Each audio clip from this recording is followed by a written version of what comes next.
మామూలు వర్క్ చేస్తున్నాం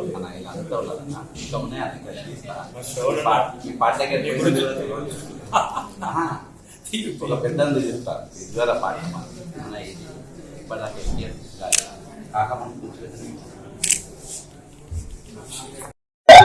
కేటీఆర్ కలిసారు తెలంగాణ వచ్చేంటి ఈరోజు హైడ్రా ఎల్లుండికెళ్ళి అసెంబ్లీ జరుగుతుంది.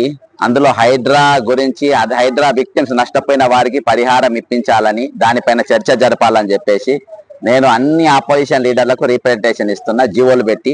అందులో కేటీ రామారావు గారికి ఇచ్చిన, మరియు ఇప్పుడు Aleti Maheshwar Reddy BJP LP leader కూడా ఈయనకి ఇక్కడికి వెళ్ళిపోతున్నా. ముఖ్యంగా 2 జీవోలు తెలంగాణ ఏర్పడ్డ తర్వాత ఒకటి రెవెన్యూ చట్టం ఇచ్చిండ్రు. ఈ రెవెన్యూ చట్టంలా నీట్గా ఇక్కడ ఇవి చెరువులు కుంటలు వాడొచ్చు కానీ అని పెట్టిండ్రు. కానీ అని ఎందుకు పెట్టినంటే రేపటి దినాన రేవంత్ రెడ్డి అంటాడు లేకుండా రంగనాథాస్ అంటాడు రావచ్చు, అప్పుడు కూలగొట్టవచ్చు అని ఎక్సెప్టింగ్ అని పెట్టి ఎవరైతే లీగల్ గా ఉంటుండ్రో వాళ్ళని ముట్టుకోనికి లేదని ఉన్నారు. సేమ్ ఇరిగేషన్ ఇవన్నీ జీవోలు ఇప్పుడు ఇవ్వడం జరిగింది. అంతేకాకుండా మరి ఇరిగేషన్ చట్టంలో కూడా మరి ల్యాండ్ ఎక్వేషన్ మీరు భూములు కింద తీసుకోవాలంటే ల్యాండ్ ఎక్వేషన్ ప్రొవైడెడ్ మీరు తీసుకోవచ్చు, కానీ the compulsion in case of acquired occupancy right being so extinguished shall be paid under the land acquisition act. ఈ 2 లాలు కూడా ఎక్కడ కూడా చదవకుండా దీన్ని పాటించకుండా ఈ రోజు ప్రభుత్వం ఇష్టానుసారం గులగొట్టింది.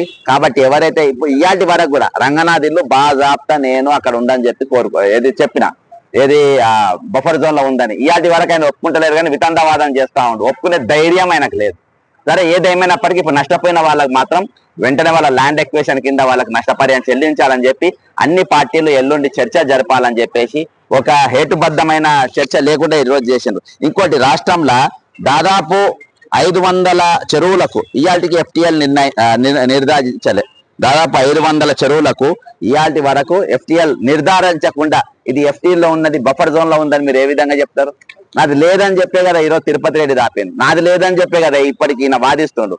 కాబట్టి ఇవన్నీ కూడా దాని హద్దులు సరిహద్దులు ఎఫ్టీఎల్ బఫర్ జోన్లు ఈ రోజు దాని యొక్క ఎక్కడున్న దాన్ని తేల్చకుండా ఈ రోజు అక్రమంగా గురగొట్టిర్రు. ఈ రోజు చాలా మంది ఈ రోజు బిలో పావర్టీ లైన్ తీసుకొచ్చిండ్రు. మేము ఎందుకు ఈఎంఐలు కడుతున్నామో తెలియకుండా కూలిపోయిన ఇళ్లకు ఈఎంఐలు కడుతుండ్రు. కాబట్టి నేను ఒకటే తెలుసుకుంటా, రేపు ఆపోజిషన్ లీడర్స్ అందరూ కూడా ఎల్లుండి ఒక ప్రణాళిక లేకుండా ఈ రోజు నిర్దాక్షిణంగా పేద మధ్య తరగతి కుటుంబాల ఇళ్లను ఈరోజు ధ్వంసం చేసింది. కాబట్టి చర్చ జరపాలి, అందులో వీళ్ళ నష్టపరిహారం కేటాయించాలి.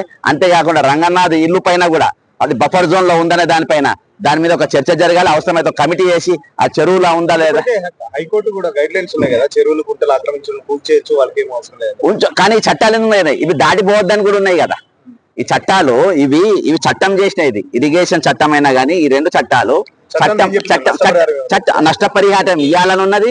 మరి దేనికైతే ఇప్పుడు వీళ్ళే చెప్తుంది కదా దీనికి 500 చెరువు అసలు ఎఫ్టీఎల్ ఎక్కడైనా నిర్ధారించి మీరు గులగొట్టిండ్రు, దీనికి బఫర్ జోన్ ఎక్కడ నిర్ధారించారు? దాని దగ్గర మీ కౌంట్ ఉందా? మీ దగ్గర లెక్క ఉందా? లెక్క లేకుండా ఎంత గులగొడతారు? కాబట్టి ఈ రోజు వాళ్ళ దగ్గర ఆ మ్యాప్ నేను చూపెట్టినా కదా, మరి రంగనాథ్ ఇల్లు ఎందుకు గులగొడతలేరు? ఈ రోజు వాళ్ళ ఇల్లు ఎందుకు, వారి తిరుపతి రెడ్డి ఇల్లు ఎందుకు గులగొడతలేరు? ఈ రోజు వాళ్ళ ఒక టార్గెట్ ప్రకారం ఎవరిని చేయాలో ఎవరిని గులగొట్టాలో ఒక టార్గెట్ ప్రకారం చేసుకుంటుండ్రు. కొన్ని ఫార్మా కంపెనీలు బిల్డర్ భయపెట్టించి వాళ్ళ దగ్గర వసూళ్ల దందా చేసిండ్రు.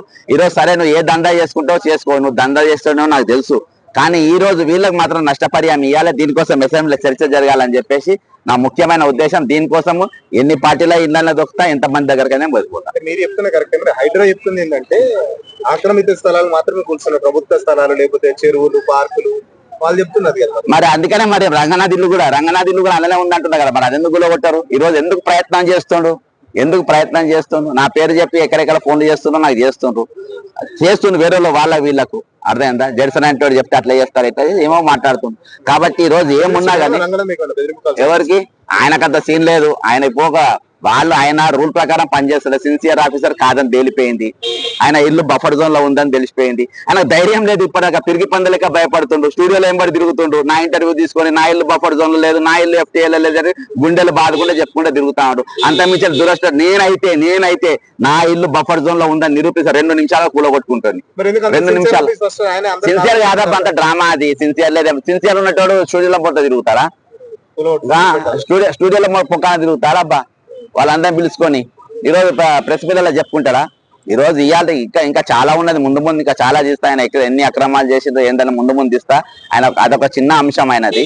కాకపోతే పెద్ద అంశం ఏంటంటే ఈ రోజు నష్టపోయిన ఎవరైతే మధ్య తరగతి వాళ్ళు ఉన్నారో, ఎవరైతే కూలిపోయిన ఇండ్లకు EMIలు కడుతుండ్రో వాళ్ళకు మాత్రం నష్టపరిహారం ఇవ్వాలి.